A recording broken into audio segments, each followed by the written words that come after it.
All right, guys, and don't forget to hit that like and subscribe button, especially if you're new to the channel, and especially if you enjoyed this video, because I do appreciate that.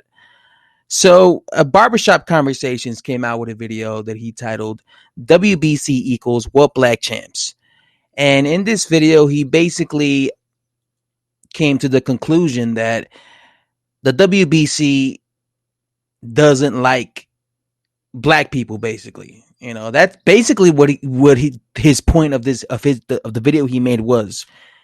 Or he was insinuating that the WBC, they don't cater to black fighters, black champions, or a black dude who happens to win the WBC belt in their division.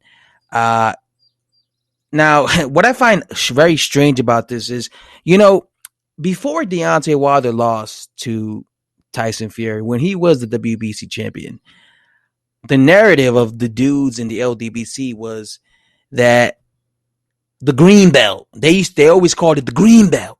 The green belt was the most important belt in boxing. That was the narrative. They were kissing the WBC's ass. Why were they kissing the WBC's ass?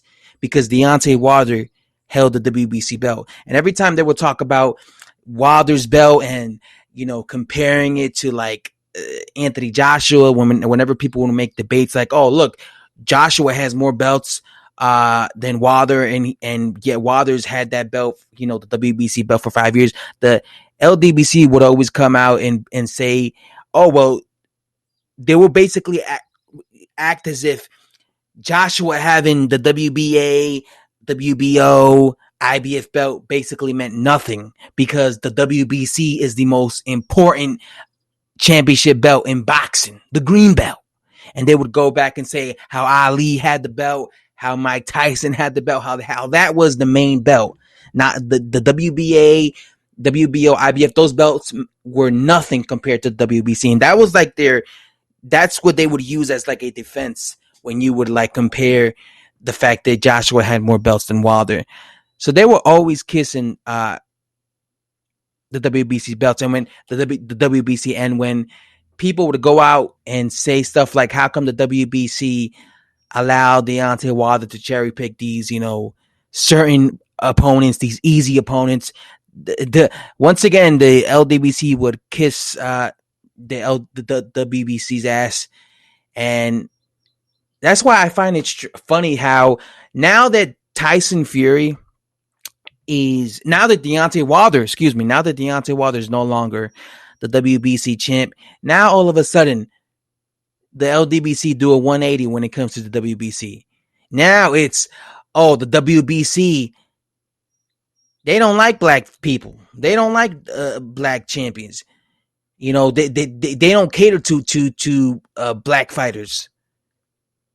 And there's several, as of right now, there are several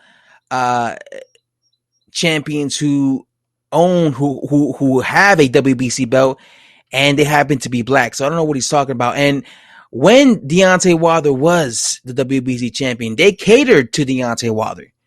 They let him cherry pick these easy bums. Let's be real. They were blocking Dillian White from fighting him.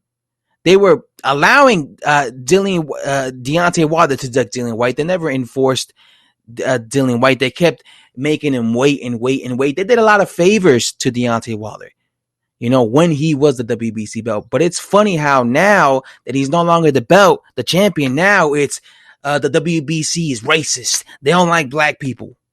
They're catering to the white man. That's why they're not that's why they're not banning Tyson Fury. Because they're catering to the white man. That's what he's basically trying to say. It's ridiculous. Honestly, it's absolutely ridiculous. It's just crazy to me how the LDBC go from saying, from defending the WBC, saying that the green belt is the best belt in boxing when Deontay Wilder was champion. But now that he's no longer champion, now all of a sudden the WBC's racist in their views. It's just it's that's just funny to me. Anyway, guys, I have to say thanks for watching. Subscribe if you enjoyed the video, and I'm out.